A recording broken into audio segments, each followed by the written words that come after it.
gadang yang selalu menganggap adat Minang itu lebih baik dari adat orang lain. Apakah itu yang dikatakan adat bersendi syarak, sarak bersendi kitabullah?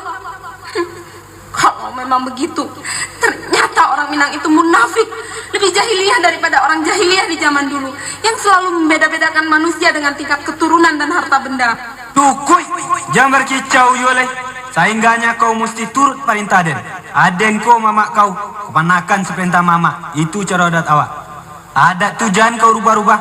Adat awak indak lakang di panas, indak lapuk di hujan. Bah tuang, barani wang minukan adat.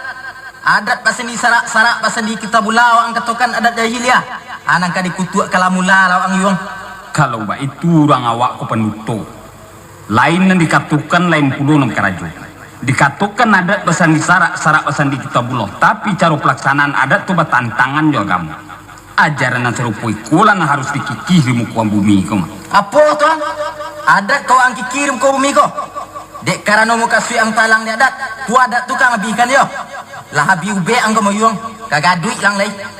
Bukan kerana mu kasih ambo talang, tapi cara adat nambah tantangan jo agamo tu nang kamu kiki. Apa gunanya mengatakan adat pesan di agamo kalau cara adat tu tidak sesuai jo agamo? Apa agamo tu kan jadi topeng untuk pengelabui orang? Alah tu, tabi subaran sang dia nama kau. Kau wa anda namu beradat anti. Tinggalkan negara kau. Orang tak beradat tak boleh tinggal di sekolah.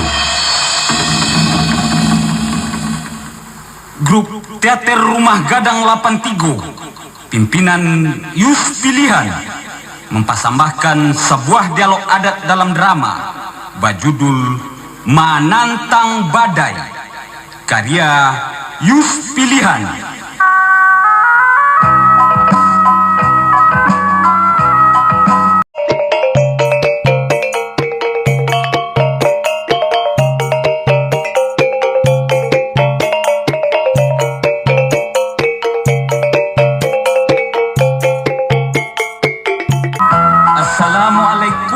Salam kami kebakeh niniak mamak nang gadang basa batuah kayu gadang mananga koto nombau urek baka tunggang babatang badahan rampak barantiang badaun rimbun nan babungu babuah lape. Taruih kepada Imam Kati saratu walim jo pandito langkuk ke urang cadiak pandai. Simpuah kebakeh bundo kandung taruih ke mamak ulu balang saratu jo kawan semua gadang. Mako nak sasamperono nyolah salam jo sambah kami kepada sanak jo saudaro biar didarik jo pasisi diampek penjuru matu angin salingkuang ombak nambah dabuah kadurian ditakuk rajo kasih pisak pisauanyu sampai ke buayo putih dagu. Atau nan dirantau negari urang namaragang sandiang Rumah Gadang mau le rasuk pembimbingnya mengambangkan sayuk Minangkabau di manu sajo barado.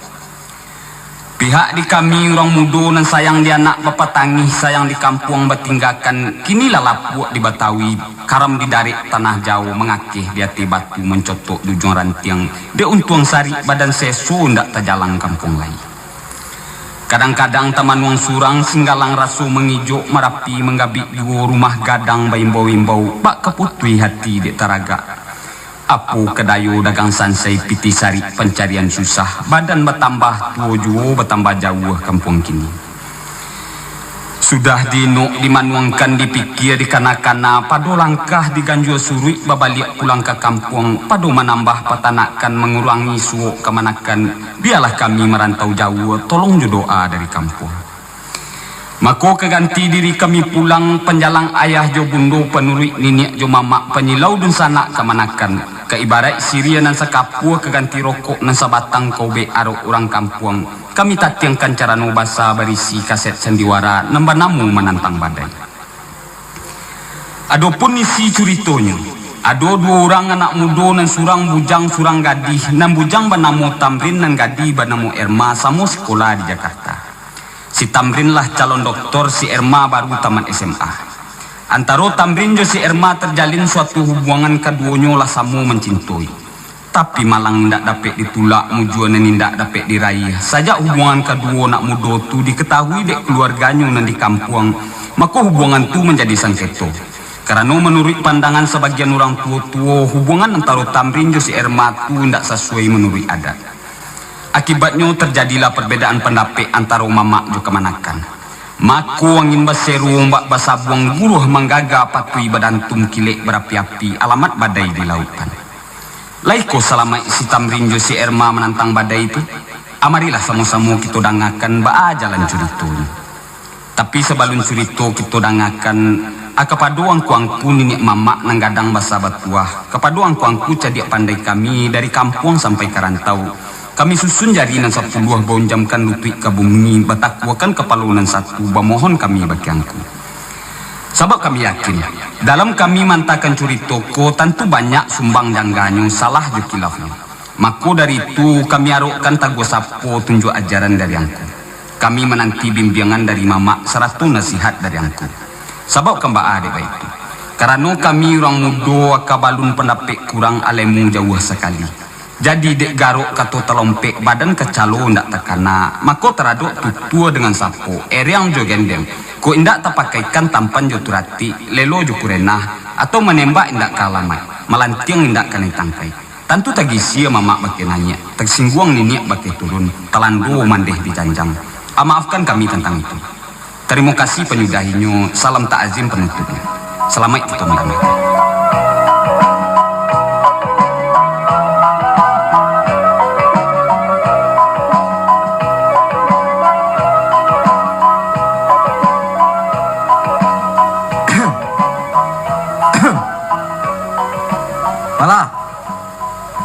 Malah. Oh, malah. Siapa? Oh, Tuan. Iyo, Naiklah Tuan. itu pisang nanti gotan dan di belakang rumah tu lah kau tabang pulo yo. Iyo Tuan. Ambo jual 2 tandan ke pembeli buku untuk sekolah Supi. Labiahnya ambo balikan ke kain putih untuk pembuat telakuangnya. Inyolah rajin sembayang kini. Lah apa bagai dinyo bacuannya? Kau indak menangga kato, tapi lereng kato kan ke kau. Pisang tu jadi tabang untuk kadembo ke baru. Alah ke berang pulo tu amak sineti kaden. Nanyaklah dulu Tuan. Indah elok di halaman tu berang-berang. Malu awak teranga diorang. Walah. Malin ke mah? Nyopai Tuan. Pagi tadi sudah merambah-rambah parak di belakang rumah tu. Inyo pai ke kantor wali negari katonyo. Pai membayar ipeda, dari sinan nyo taruh ke Jumai. Mungkin taruh ke sawah barangkali pi malia iya. Sawah tanami nomor 2 itu. Iyo. Duduklah dulu Tuan. Ambo sanduakkan nasi sebentar. Ambo lai membuat gulai daun pelo di sambal dowo. Tak usah. Ada yang makan. Tu pisang yang tinggal standar tu yang kau tabang jo. Hari Minggu sineti jo maknya kemari tu pergi menyapui. Deh Tuan. Muka si ambo kambo jual untuk membalikan baju sekolah Supi. Ibu ambo melihat bajunya salai sajonyo. Dari hari Senayan sampai ke hari Sabtu bajunya itu ke itu saja. Sedangkan kawan-kawan Sainggonya pisang tu jangan kau tabang. lah Tuan. Kok lai ka pisang tu lah tu nyonang ke kami arok kan. Kok sawah lah Tuan jual untuk memeloi rumah seneti. Nan parak lah Tuan gadaikan pulau untuk sekolahnya. Kalau kau untuk sekolah setamburin, indak boleh menjual menggadai bagai di Tuan. Kini kau jo pisang-pisang nan di sudut dapur tu ka Tuan nangkui pulau sadonyo ke baruah. Alah, jangan nyinyi yo kau le. Aden kau tuan kau, satu-satunya laki-laki di rumah aku. Apa saja kadang pabuek pak janyo den. Assalamualaikum. Waalaikumsalam. Angku. Lala mau nanya ku. Alah, dari mana kau? Pulang mengajinku. Baah kau nak datang-datang ke rumah nenek kau? Upi takuinku. Baah takui. Nenek pamberang. Pamberang baah. Iyo, asal Upi datang ke rumah nenek. Nenek lah berang-berang. Macam-macam saja ka diberangkannya. Apalagi kalau Upi main dalam rumah. Kata nenek, kumur rumah den. Indah rumahku kau kodok katanya. Jangan malah main dalam rumah. Kalau Upi main di luar aja kawan-kawan, tetek neti nan berang. Mayro katanya, mengali Upi kasinan. Iyo, Kalau kesinan elok-elok saja. Jangan main iru-iru. Kok bermain jangan dalam rumah. Tapi rumah tu kan aku nan membuat aku. Iyo aku nama gue. Kan jepiti sawanan baju ayahku. Kecil kau. Siapa namanya buat ke kau? Hah? Orang menyabui tadanga di upinku. Anak ketek tahu-tahu pula urusan orang gadang. Jangan disebut-sebut je tu ya. Indahku. Lai berkirim-kirim piti ya kau. Itulahnya tuan. Usah kaba kirim pitih lai. Saja inyo barangke ke Lampuang 2 bulan sudah amak Supi meninggal. Surat sapucu indak panahnya kirimkan doh. Antara lah kan nasib di badan awak. Kok orang naik ke rumah awak indak takana-kana anaknya di nyodo. Tapi kalau nan dia awak manyumando ke rumah orang, ala bakjanya orang saja. Apa kata kau? Iyo ayah Supi indak takana-kana bagai anaknya di nyodo. Kapatang ko si tamburin mananyo kanyo pulo di dalam sure. Alah iyo. Untung leko sabui. Sabananya makasui dan kemari mananyo ke tamburin tu. Baanyo kebanyo di Jawa. Lai yo mengalek. Kapatang ko lai tibo sure nyo. Mengatakan basolah lamo inyo indak manggaleh. Payah bana manggaleh kalau indak bapokok katanya. Untuk kamakan saja indak lapeh doh. Nakabaala manggaleh kapo barui manjojo di tengah pakan. Jadi manghatonyo kini. Lampir 2 tahun ninyo bakarajo di Laponasi. Laponasi sianai kemanakan Tuan Sultan Malelo. Saja inyo balapau tu alah bisa inyo bersekolah bagai balik. Sebab makan lain ndak membayi doh. Jadi gajinya setiap bulan tu lanan bisa ke pembayi uang sekolahnya. Basikolah yo baru tekanari nyo. Kalau nanya nyo den ndak usah lah basikolah yo. Elok malah piti saja dicari. Bisa penolong-nolong kau bagai. Ai ndak potong stamburin tu nak menjadi doktor doh. Sedangkan anak orang kaya kayo bajuta mabikan piti untuk sekolah. Alai ndak yo menjadi orang. Apa lagi stamburin? Alun tantu lah tuan. Dia lah nak dicubonyo. Keuntung tercapai pulau cita-citanya. Biasa bisa pulau nyoba candurang. Kolai kata bangki batang terendam. Oi, lai jalir kau makasih den. Anak-anak kini bersekolah bukan nyoba tambah cadik. Paling-paling cadik menjuarang gaetnyo. Basikola. Tahu-tahu karajonyo pacaran. Baganda. Bekola teranga saja. Anak sianu lah buntiang indak balaki. Indak sadonyo taka itu do tuan. Dek tuan satangkai padina nampung abarambah sawah kasapiriangannya. Indak sadonyo arek kau ko. Itu banalah sababnya den kemari kini ko. Lapakah telingo den menangah latabam ko den rasonyo. Apa muka sui tuan ko? Anak kau tu si tamburin nambah sekolah tu. Ayo malah dak tahu kau rupanya. Dia ulah parangainya tu dak terlihat mu kurang den lei. Jo martabak amak sineti jatuh ada buat. Martabak apa tuan? Manggaleh martabak mak sineti. Indak martabak ni makan orang dulu doh. Itu namo bayi nyo. Oh martabatnya. Ayo tu. Dia ulas tamburin tu ala 1 buruk puluh namanya dia orang. 1 buruk baak ko tuan. Baak indak ni kau. Si tamburin yang disabui orang setamburin kemenakan Tan Baro. Sultan Baro kau lele kau. Ayah sineti. Akanlah 1 buruk puluh mak sineti nyo tu. Koknya tarabo puluh beko di pekiroknya dan di rumah. Akan mangga dan lay. Itu tandonyo baka manakan tu tuan. Dak caro itu nama kemanakan doh. Kini kok kemanakan nan bisa menyenangkan mama. Kalau kemaneso dak kemanakan tu. Jadi baabana setamburin di tuan tu. Baabana setamburin. Akan iyo nak jalir kau tu doh. Sajak inyo bakarajo lapunasi, sajak inyo basikola tu.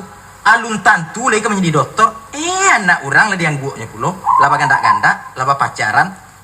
Siapa yang guaknya tuan? Itu adik siana yang punya lapau nasi tempat bakar rajonya tu. Lanya tu orang tak pandang. Orang keturunan datuk-datuk. Orang kayo sunduik-basunduik disagani orang ni negari. Itu orang ni diagonya. Indak tahu ditampuk busuk. Lanya tu makanan anggang.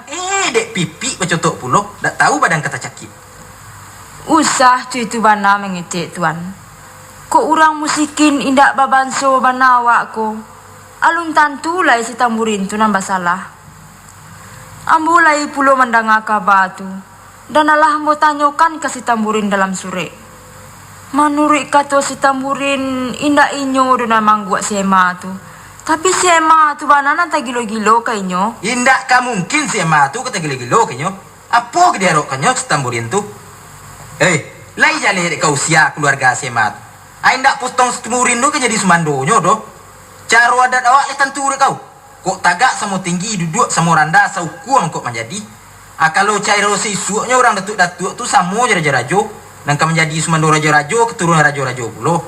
Itu baru dikatakan tagak sama tinggi duduk sama randa. Lai jaleh diambonya tuan. Diambo bana biarlah namu si Ema tu kasih Tamburin.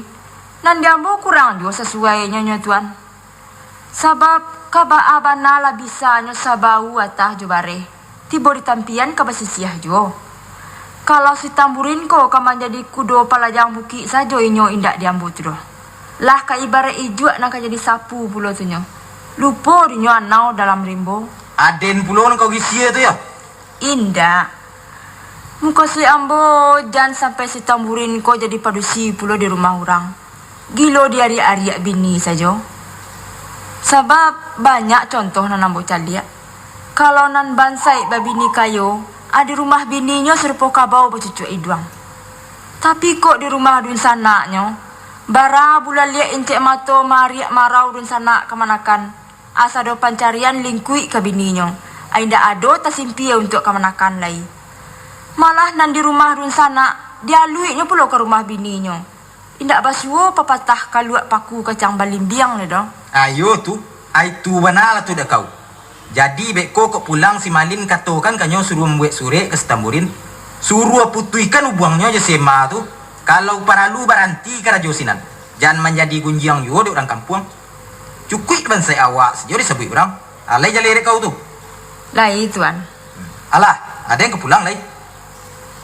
Jadi tuan. Alai yo. Nan tadi dia tekan kau tu. Apa tuan? Pisang, jangan ditabang.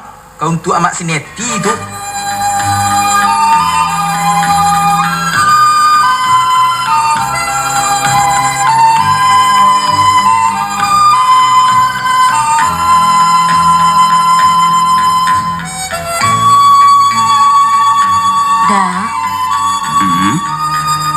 Sebenarnya Emma mengajak Uda ke sini. Ada sesuatu yang penting kita bicarakan. Mengenai apa, Emma? Masalah diri Emma dan juga diri Uda. Ya, mengenai kita berdua lah. Maksudmu tentang hubungan kita, begitu? Tentang hubungan kita juga. Tapi sebelum kita membicarakan soal hubungan kita, lebih dulu kita bicarakan mengenai diri Emma. Emangnya kenapa dengan diri Emma? Begini, Da. Kemarin ada surat dari kampung, dari Mak dan dari Mama Emma. Surat menyuruh memutuskan hubungan kita, kan? Dah Tamrin, kau udah berprasangka begitu?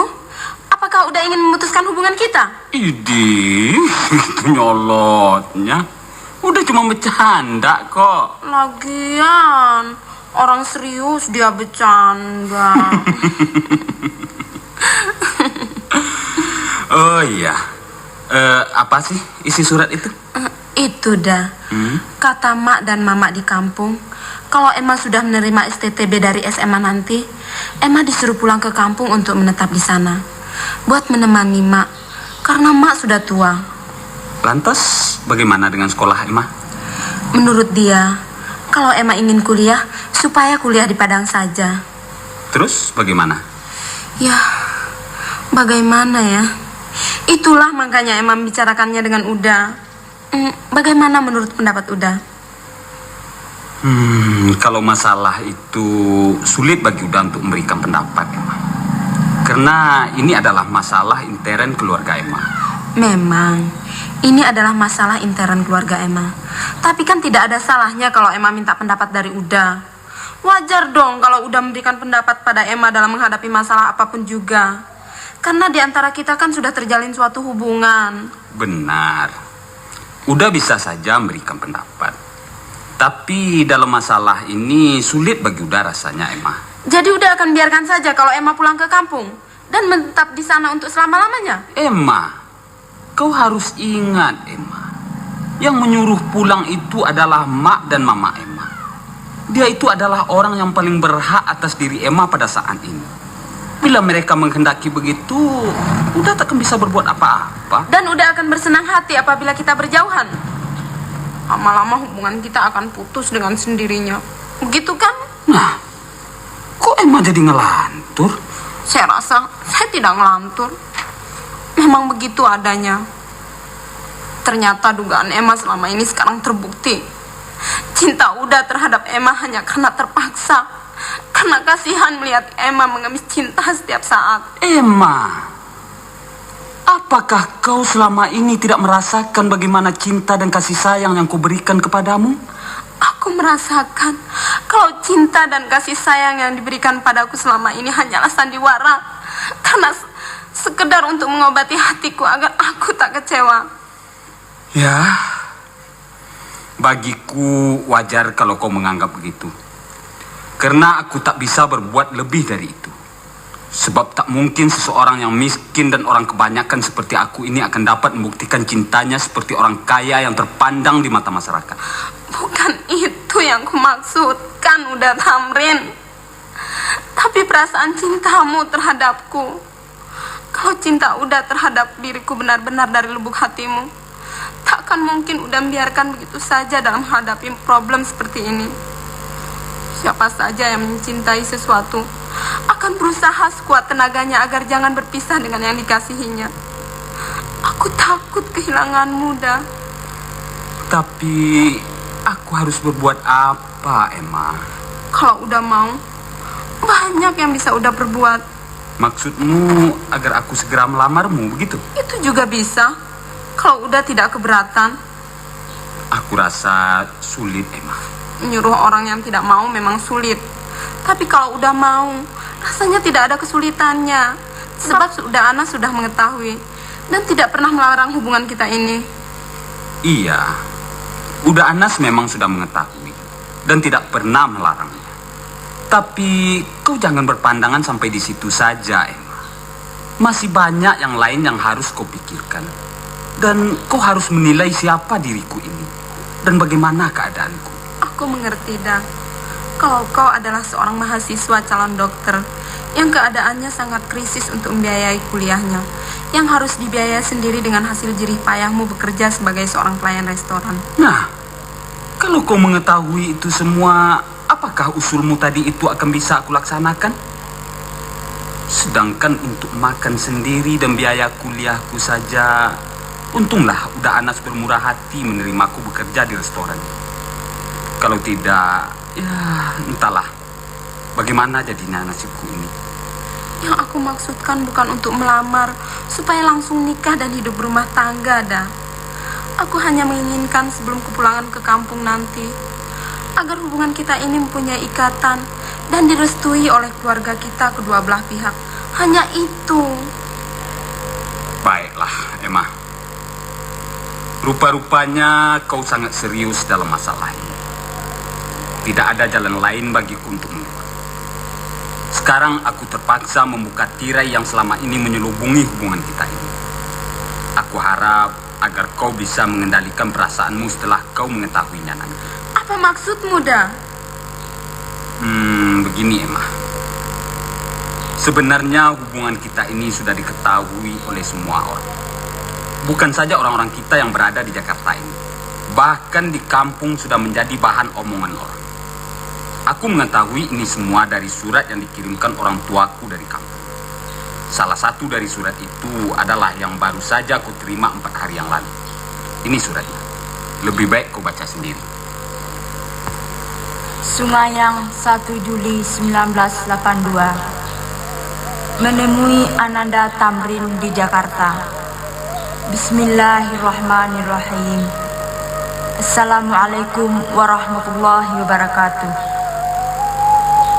Ananda Tamrin yang kami cintai, semoga Ananda ditemui surat bunda ini ada dalam keadaan sehat walafiat saja hendaknya. Amin ya rabbal alamin. Begitu pula kami di kampung sewaktu menulis surat ini. Alhamdulillah berkat doa Ananda, kami juga ada dalam keadaan sehat-sehat pula. Ananda yang kami cintai, Sebenarnya kami tidak sampai hati untuk menulis surat seperti ini kepada Ananda. Tapi karena kami sudah tidak tahan lagi mendengar kata-kata dan hinaan-hinaan yang setiap hari sampai di telinga kami, maka terpaksa jugalah kami menyampaikannya kepada Ananda. Hanya harapan kami, semoga Ananda bisa menerima semuanya ini dengan lapang dada. Adapun hal yang kami maksudkan tidak lain daripada isi surat yang dulu-dulu, yaitu mengenai hubungan Ananda dengan si Emma. Menurut pendapat kami di kampung, sebaiknya hubungan Ananda itu diputuskan saja, dan Ananda harus berusaha untuk menjauhkan diri dari dia. Kalau perlu, Ananda berhenti saja bekerja dan cari saja usaha yang lain. Biarlah sekolah Ananda itu tidak jadi sampai. Apa boleh buat? Mungkin sudah begitu takdir yang digariskan Tuhan kepada kita, yang harus kita terima dengan ketabahan hati. Ananda yang kami cintai, apabila hubungan itu masih Ananda teruskan, mungkin akan membuat Ananda kecewa di kemudian hari. Karena apa yang Ananda harapkan dari hubungan itu tidak akan bisa mungkin tercapai. Tak ubahnya Ananda seperti seekor burung pungguk yang tak bisa terbang tinggi merindukan rembulan di kayangan. Akhirnya Ananda akan berputih mata saja. Kami mengambil kesimpulan seperti itu sesuai dengan pepatah adat kita di Minangkabau yang berbunyi, berdiri sama tinggi, duduk sama rendah. Segala sesuatu harus sesuai dengan ukurannya. Sedangkan antara keluarga kita dengan keluarga si Emma tidaklah seukuran. Bedanya bagaikan siang dengan malam, takkan mungkin bisa bertemu. Kalaukan bertemu juga, mungkin kiamat dunia ini. Banyak contoh yang dapat kita lihat, nak. Seperti yang terjadi pada diri mamamu sendiri, yang dapat istri orang kaya, membuat dia kehilangan harga diri sebagai seorang laki-laki. Terpaksa tunduk kepada perintah bini dan lupa kepada saudara dan kemenakan. Semua peninggalan nenekmu sudah habis. Sawah dijualnya untuk memperbaiki rumah Sineti. Parak digadaikannya pula untuk penyambung sekolah Sineti. Tambah lagi sekarang ini, pisang yang di belakang rumah juga tidak boleh kami mengambil. Mungkin kalau bisa, kami pun akan dijualnya demi keperluan bininya. Itulah sebabnya kami berani menulis surat seperti ini padamu. Kami tidak mau terulang lagi pada dirimu apa yang telah terjadi pada mamamu itu. Biarlah kita hidup susah dengan kemiskinan, asalkan kemerdekaan kita tidak dijajah orang. Maka dari itu, sekali lagi kami berharap agar Ananda dapat memenuhi permintaan kami ini. Ingatlah, nak, hanya kau satu-satunya tumpuan harapan untuk di hari tua kami. Semoga Ananda bisa memakluminya. Salam rindu kami dari kampung, Ibunda Ramlah. Kejam, kejam, biadab.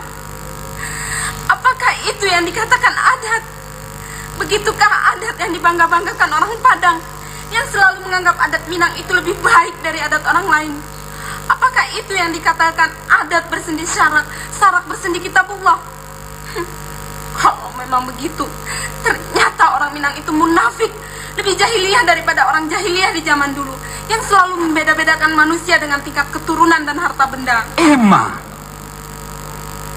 tadi aku telah peringatkan agar kau bisa mengendalikan perasaanmu. Kau tidak boleh berkata begitu lancang, Emma.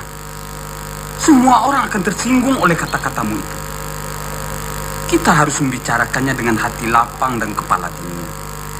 Kita tidak boleh berburuk sangka sebelum kita mengetahui yang sebenarnya. Buktinya, kan sudah lihat sendiri. Ternyata kita telah menjadi korban adat Minang yang agung, yang selalu dibanggakan orang-orang tua-tua itu. Cukup, Emma. Kata-katamu itu bisa membuat marah orang kepada kita. Kau harus ingat bahwa orang Minang itu bukanlah keluargamu dan keluargaku saja. Omonganmu itu bisa menimbulkan perpecahan antara generasi tua dan generasi muda. Kau seorang generasi muda yang terpelajar, seharusnya kau menghadapi persoalan ini dengan cara yang bijaksana. Kita harus menyelidikinya dulu bagaimana yang sebenarnya. Karena masalah adat ini adalah masalah orang banyak. Belum tentu pepatah yang diungkapkan dalam surat itu sesuai artinya dengan ajaran adat yang sebenarnya. Mungkin saja itu hanya tradisi dari nenek moyang kita dulu sebelum masuknya agama Islam di negeri kita, yang masih terbawa-bawa sampai sekarang. Kita harus mempelajarinya lebih dulu, karena kita masih sama-sama buta dalam masalah adat ini. Sebab kita sama-sama dibesarkan di negeri orang. Sebagian besar orang yang dibesarkan di perantauan tidak mengetahui bagaimana tata cara adat Minang itu. Jangankan mengetahui adatnya, bahasanya saja banyak orang Padang yang hidup di perantauan ini tidak bisa berbahasa Padang. Jadi boleh dikatakan kita ini merek saja yang orang Minang. Karena kebetulan orang tua kita berasal dari Minang. Walaupun begitu, kita masih sempat membanggakan diri bahwa kita adalah anak Minang.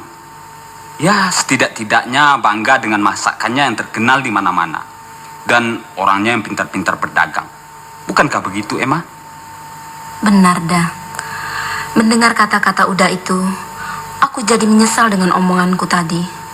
Seolah-olah aku telah menyobek baju di dadaku sendiri. Suatu kesalahan karena aku tidak bisa mengendalikan emosi setelah membaca isi surat tadi. Inilah akibatnya kita selaku orang Minang yang tidak mengetahui adat kita sendiri. Masih untung juga Uda sebagai orang Minang masih bisa berbahasa Minang. Kalau diri Emma ini boleh dikatakan sudah tidak ada lagi tanda-tanda sebagai orang Minang. Inilah kesalahan orang tua kita yang tidak pernah memberikan kursus adat kepada kita. Dan sebagai orang tua, tidak mau memakaikan bahasa Minang kepada anak-anaknya dari kecil sebagai bahasa sehari-hari di rumah tangga. Ini adalah salah satu kesalahan dari orang-orang tua kita yang tinggal di perantauan. Tidak, Emma. Kesalahan ini adalah kesalahan bersama. Orang tua bersalah karena terlalu sibuk mengurus pekerjaan sehari-hari, dengan alasan kita hidup di perantauan.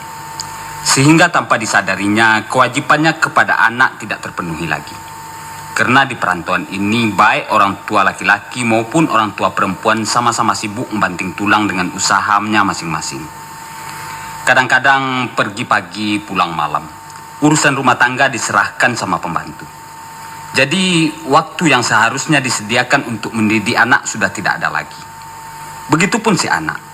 Karena kurang pengawasan dari orang tua, si anak pun sudah semaunya saja. Waktu belajarnya hanya di bangku sekolah.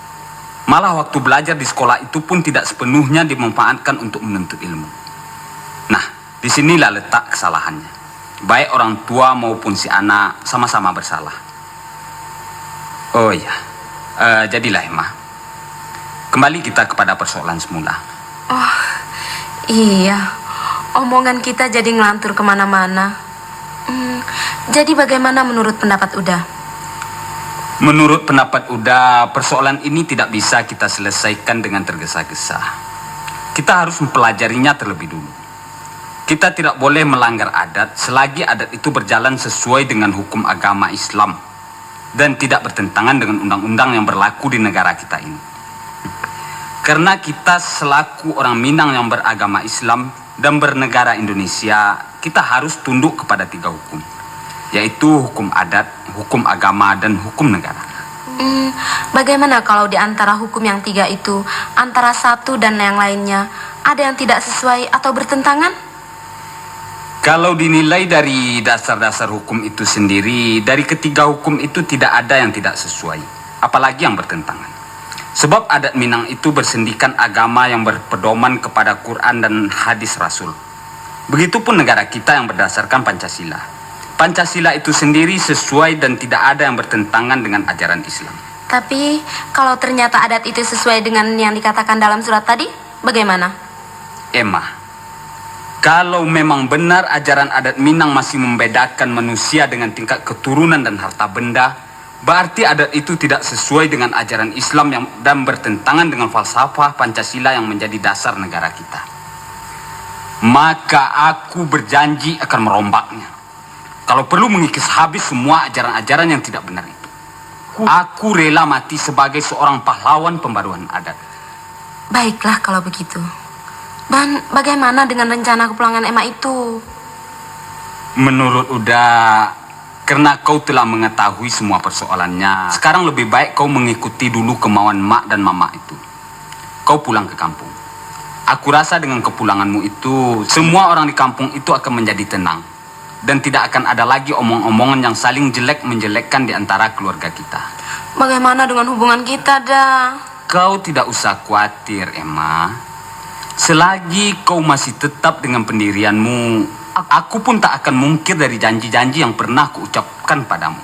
Tapi bagaimana kalau mereka memaksa aku kawin dengan laki-laki yang menjadi pilihan mereka? Kau bisa saja menolaknya dengan alasan-alasan yang masuk akal. Asalkan kau tidak menyalahi peraturan-peraturan adat dan hukum yang berlaku. Iya, tapi kalau aku tidak bisa menolak karena mereka berpegang kepada dalih adat yang pernah dikatakan dalam surat tadi itu, aku harus berbuat apa?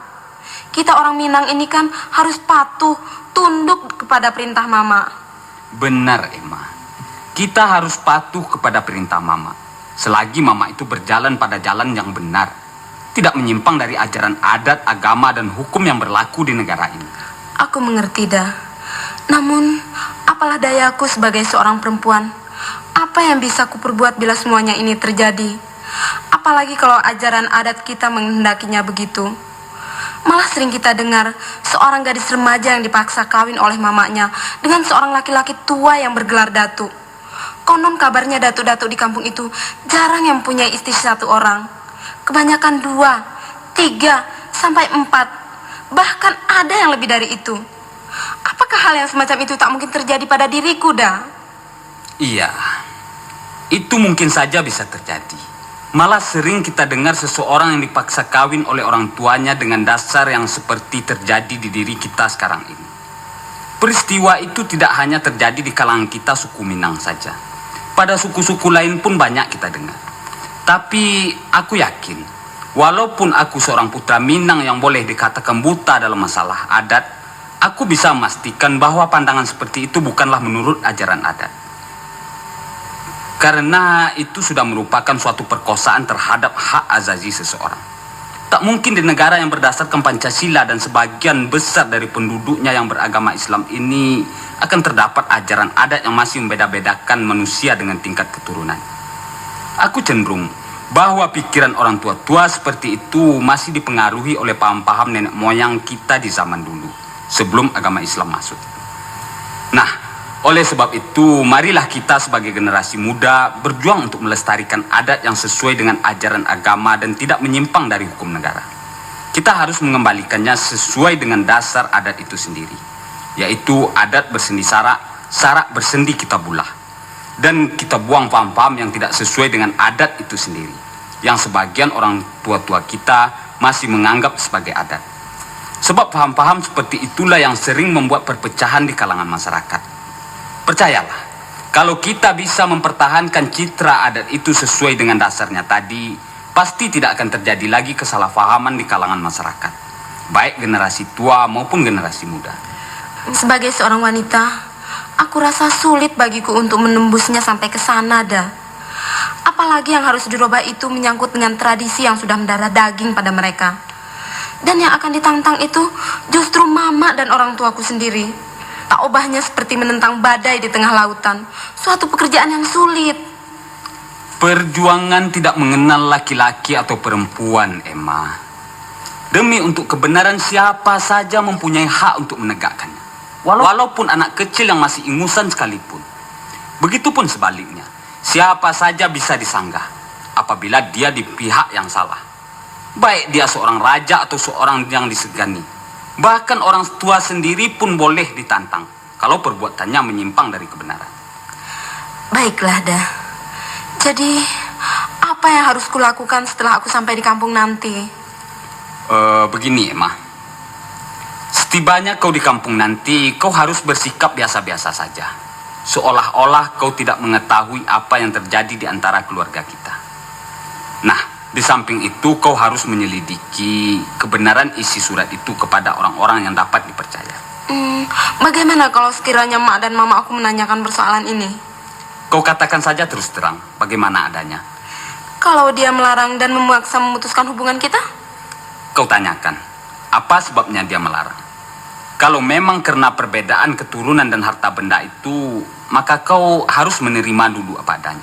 Maksudmu menerima supaya hubungan kita diputuskan? Bukan. Maksudku menerima untuk sementara. Agar masalah ini bisa menjadi tenang. Supaya kita jangan berpikir dalam kekalutan.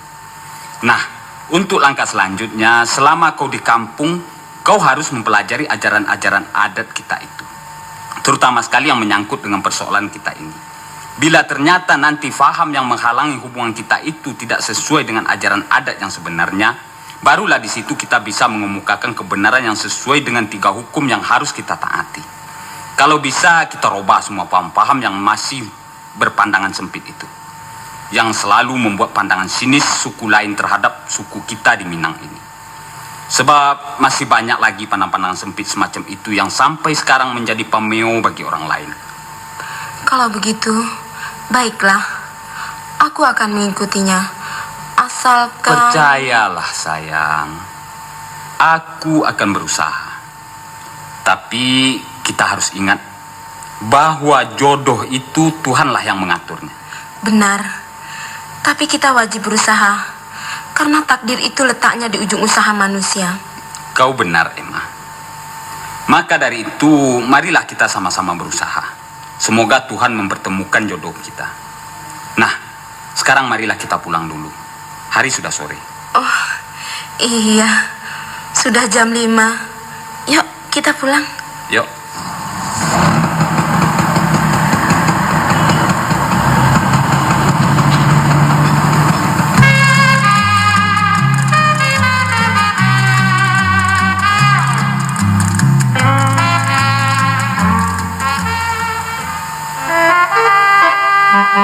Onde lasanya puluh lah 30 tuh dari Padang.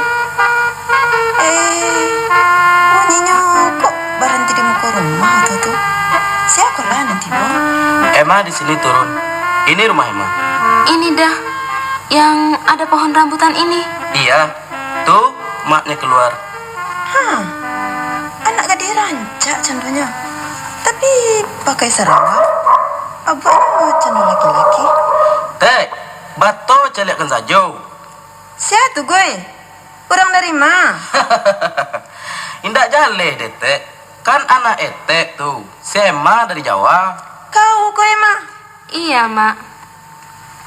Onde kau mak kironya. Lah gadang kau nak. Janyoden kok indak kau tadi. Balain bana nampak dia mak. Tentu iya lain, Mak. Dulu emang masih kecil, sekarang kan sudah gede. Indak ketek jo gede tu saja dona. Malik kau bahasa rawaku bagai. Apa pendek pulo. Serupa laki-laki nampak dia mak. Kami pilih teh. Nak kasih nggak bagai dulu. Gue. Terima kasih lah teh. Kau penumpang banyak ke dan tali.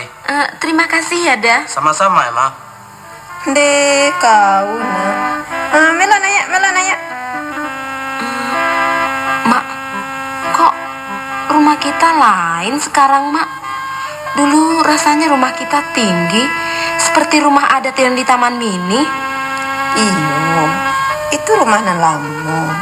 Iku kan rumah nan baru dibuatkan udah kau. Lai teringat di kau waktu mama kau ke Jawa 3 tahun yang lalu. Apigi meminta piti pembuat rumah ini kau udah kau. Jadi, rumah yang lama itu dibongkar, Mak?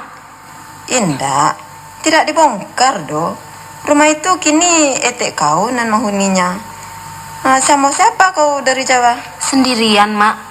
Tadi sampai di Tabing dijemput sama Uda Bakar. Terus ke Padang. Jam 2 tadi ditumpangkannya dengan mobil Uda Agus ke sini.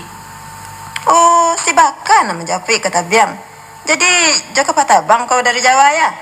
Iya, Mak. Hindak disangku-sangku kau ketibo do. Pergilah ke sumur dulu. Mandilah. Jangan basrawajo. Bakain lain. Masa iya nggak pakai celana, Mak? Muka emak. Jangan pakai sarwa panjang serupa itu. Di kampungku indak sama jadi kota do. Disabut orang, Pak. Oh, begitu. Iya deh. Emang mandi dulu ya, Mak? Mandilah. Lah sanjo hari. Nama sanduk nasi dulu.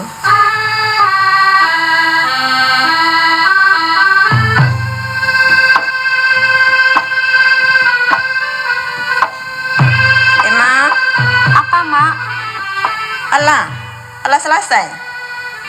Semayanglah sekali. Maghrib 8 jam. Sudah, Mak. Emma sudah sembahyang.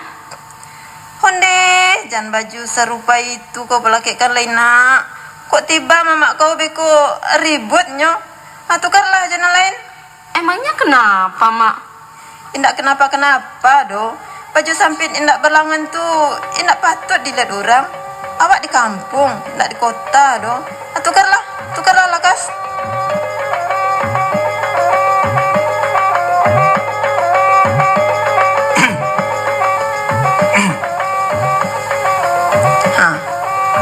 Itu mama kau bunyinya. Sab. Siapa tu? Aden. Tuan. Iyo. Masalah tuan? Iyo lah tibo si Emma. Iyo. Nyo tibo saja tadi. Di siapa tuan tahu? Si Agui supir basuo di deni lapau sewanta ko. Nyo namanya Bui. Mana tu nyo? Ado di dalam bilik sedang mengganti baju, sudah mandi. Emma, kok mama kau datang? Mama, sehat-sehat saja, Mak. Lai. Kok Mitua dengan Uniros nggak diajak, Mak? Dia belum tahu kau lah datang. Aden saja baru tahu sebentar ini dari si Agui. Dengan siapa kau dari Jawa? Enggak, Mak. Cuma Emma sendirian. Sendiri saja. Bah kabar si Anai. Lai ramai juga lapaunya. Biasa-biasa saja, Mak. Kenapa ndak dia mengantar kau ke sini? Itu, Mak. Udah sibuk. Pegawainya ada yang pulang ke Jawa 3 orang. Jadi, udah terpaksa ikut menunggu restoran saban hari. Ke Jawa kemana kata kamu ini? Kan dia di Jawa kini tuh. Oh.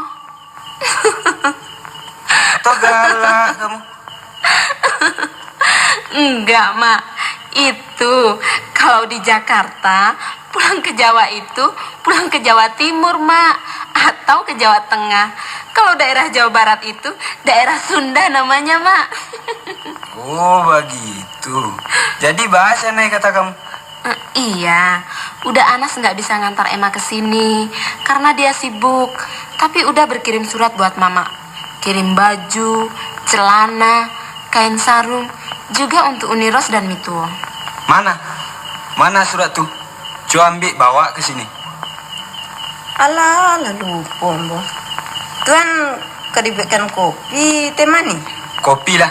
Ada ndak jadi mengopi di lapau swanta aku. Dek mandanga sema aku datang lama lucu saja dan kemari. Ini Mak suratnya. Sebentar Emma ambilkan kiriman udah Anas dulu. Jadi Jakarta 15 Agustus 1982. Menemui Mamanda Sultan Malelo dan semua famili di kampung. Assalamualaikum warahmatullahi wabarakatuh. Waalaikumsalam warahmatullahi wabarakatuh. Mamanda yang mulia, sesuai dengan permintaan Mamanda dan Emak, meminta si Emma untuk sementara tinggal di kampung sudah kami kabulkan. Cuma saya tidak bisa mengantarkannya pulang karena pegawai restoran ada yang pulang ke Jawa 3 orang. Jadi saya setiap hari terpaksa ikut membantu di restoran. Tapi sama si Bakar saya kasih kawat supaya dia menjemput si Emma ke Tabing dan mengantarkannya pulang. Semoga dia selamat sampai di sini dan mendapatkan semua famili dalam keadaan sehat walafiat semua. Amin ya robbal alamin. Begitu pula kami di Jakarta, waktu ditinggalkannya alhamdulillah berkat doa Mamanda dan keluarga di sini. Kami juga ada dalam keadaan sehat-sehat pula. Selanjutnya mengenai pertanyaan Mama tentang hubungan si Emma dan si Tamrin, itu memang benar. Semuanya itu adalah setahu saya dan saya memang tidak pernah melarang. Sebab menurut penilaian saya, Tamrin itu orangnya baik. Biar dipandang dari segi pendidikan maupun dari segi pribadinya, orangnya patuh, jujur, dan hormat kepada orang tua, juga taat beribadah. Allah jale di kau tu Sam. Kan indak maleset juga len tu doh. Tarikanlah membaca surat itu dulu tuan. Usah. Jadi kalau Mamanda sependapat dengan saya, sesuailah rasanya si Tamrin itu diambil jadi orang sumanduk kita. Apalagi kalau sekolahnya sudah tamat nanti, dia akan menjadi seorang dokter. Walaupun demikian, cobalah Mamanda perbincangkan dengan keluarga di sini. Seandainya ini bisa disetujui bersama, saya rasa sebaiknya Mamanda langsung saja membawa rundingan ini kepada Mama Si Tamrin untuk mencari-cari angin ke pemuncau-muncoi. Demikianlah dulu dari saya, semoga Mamanda dapat memakluminya. Wassalam kemanakanda Nasri Sultan Palito. Ikolah akibatnya. Kalau kemenakan tidak tahu diadat, tidak tantu dinyo siabana Tamburin tu. Dikatokannya murah saja menerima orang Sumando kok. Coy embau sema tu, maloyo paru dan mananga. Usah tuan berangi pulo inyo dulu. Ibu inyo baru ketibo. Imbau selah. Mak. Ya, Mak. Oh, kesini cah. Kok mama kau membau? Apa, Mak? Duduklah Sinan. Begini Emma, aturannya balun sekarang Mama bertanya pada kamu. Dek kamu baru tiba. Tapi dek mendengar isi surat si Anai tadi, terpaksa juga Mama bertanya. Emangnya kenapa, Mak? Emma, waktu kau berangkat, apa saja kata si Anai sama kamu? Udah Anas cuma pesan sama Mama bahwa dia tidak sempat ngantar Emma ke sini karena pegawainya ada yang pulang 3 orang. Jadi dia tidak bisa ninggalin restoran. Sedangkan ke pelabuhan saja dia tidak ikut ngantar. Untung udah Tamrin dan si John anak udah Anas bisa ngantar. Sampai di Padang, udah Bakar juga tidak bisa ngantar ke sini. Anaknya sakit. Kebetulan udah Agus sopir yang berangkat tadi dari Padang. Jadi Emma ditempangkan saja sama dia oleh udah Bakar. Jadi Tamburin anak si Malah tuh nemantar kau ke pelabuhan ya? Iya, Mak. Berdua sama si John anak udah Anas. Alah. Ayolah kabut dunia kau. Untung lelakas kau pulang. Kok tidaklah kebumbang cirik ke pelode di kalian. Indak nampadusi, indak na laki-laki, sama saja tengahnya. Tengah kenapa sih, Mak? Tengah? Le jelas di kau. Le tantu di kau. Apa sebabnya kau disuruh pulang? Kata udah Anas untuk menemani Mak di sini karena Mak sudah tua, tinggal sendirian di rumah. Bukan itu sebabnya. Kalau amak kau tuh masih kuat lagi. Tapi dia ulah Tamburin tuh, dia ulah parangai kau. Itu sebabnya maka kau disuruh pulang. Le jelas deh kau. Emangnya Emma dan udah Tamrin tuh kenapa, Mak? Kenapa kata kau? Tamburin tuh lah tahu kau. Tahu, Mak. Dia pegawai udah Anas. Orangnya baik kok, Mak. Bukan itu Naden Mukasud. Orang apa dia dan anak siapa? Masa Mama nggak tahu? Dia kan orang sini. Anaknya Ete Romlah. Oh, Bang, patut malah kalau begini. Laba sekolah di Jawa Bana kau namanya tuh. Tapi pandai juga baru kami dan tidak bersekolah di kampung ini. Le tantu di kamu ndak? Kita ini orang Minang, orang beradat. Emma tahu, Mak. Bukan orang kita saja yang beradat, Mak. Orang lain juga beradat. Iya beradat. Tapi adat kita di Minangkabau ini tidak sama dengan adat orang lain.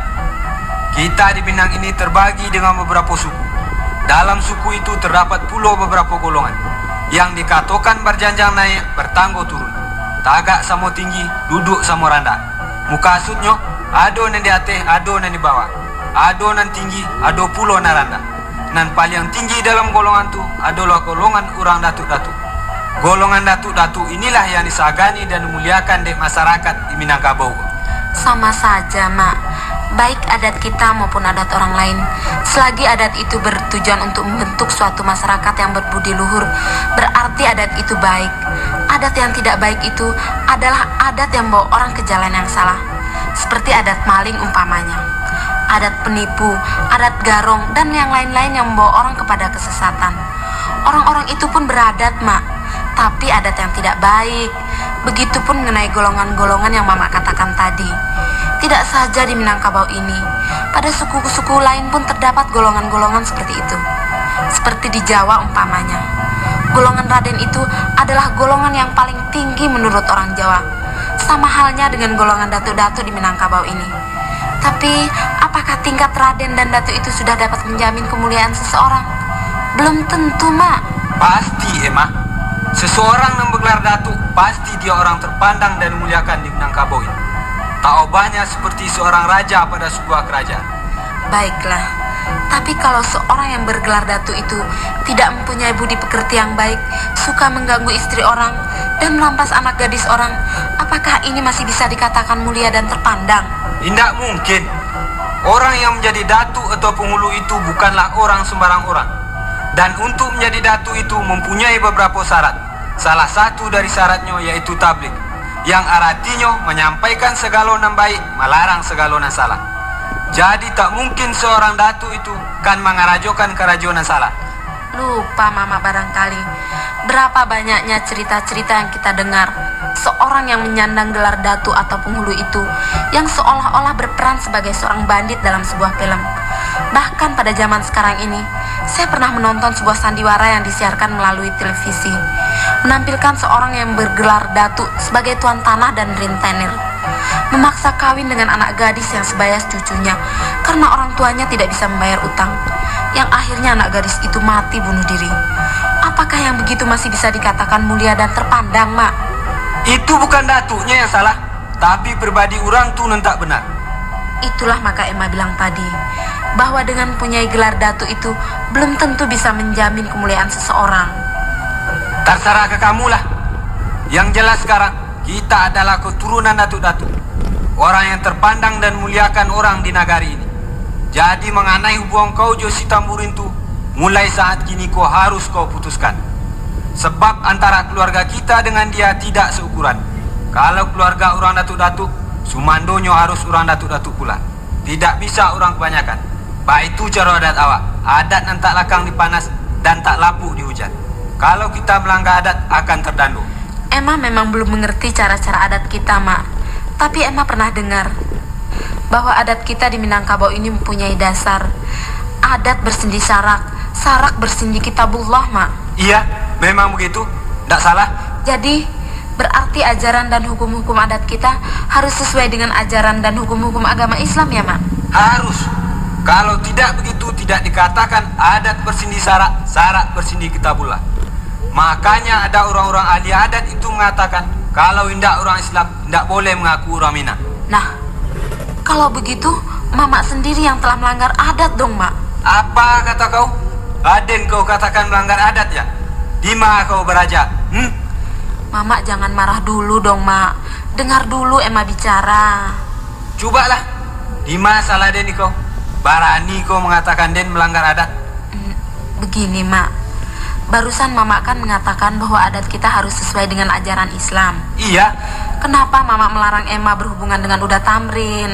Karena antara kita terdapat perbedaan. Kita keturunan datu-datu, dia tidak. Jadi antara keluarga dia dengan keluarga kita tidak seukuran. Tegak tidak sama tinggi, duduk tidak sama rendah. Berjenjang naik, bertangga turun. Kita adalah golongan tingkat atas, sedangkan dia golongan rendah. Menurut cara adat, orang yang golongan rendah itu tidak bisa diterima jadi orang sumando oleh keluarga datu-datu, karena bisa menjatuhkan martabat keluarga datu-datu itu. Kalau ada terjadi yang demikian, pasti tidak akan diterima secara adat. Berarti orang itu sudah tidak beradat lagi. Nah, kalau begitu berarti adat itu bertentangan dengan ajaran agama Islam dong, Mak. Di mana pula letak bertentangannya di kamu? Tentu Mamak lebih tahu dalam masalah ini. Tuhan mengatakan dalam Al-Quran bahwa manusia itu adalah makhluk yang paling mulia di muka bumi ini. Dan Tuhan tidak membeda-bedakan di antara manusia itu. Baik dia orang kaya, orang berpangkat, orang miskin, orang cacat dan lain-lain itu. Nilai mulia seseorang di mata Tuhan bukanlah dari harta, pangkat ataupun gelar, tapi Tuhan menilai dari budi pekerti. Tuhan tidak akan menilai seseorang yang berpangkat tinggi dan kaya raya sebagai orang yang mulia kalau budi orang itu tidak baik dan tidak patuh pada perintahnya. Begitupun sebaliknya, Tuhan pasti menilai mulia kepada orang yang berakhlak baik dan taat kepada perintahnya, walaupun dia seorang yang miskin yang dianggap rendah oleh manusia. Kenapa Mamak menganggap rendah kepada keluarga Uda Tamrin? Karena dia orang miskin dan tidak keturunan datu-datu. Apakah itu tidak menyalahi ajaran Islam? Apabila menyalahi ajaran Islam, berarti menyalahi ajaran adat. Karena adat bersendi sarak-sarak Alah, jambar ketubayo boleh. Bangkit seberang sanden iko beko. Kaca dia pulau kau dari den. Iko mama kau Ustaz Malelo tahu kau ndak? Bertanyalah kau.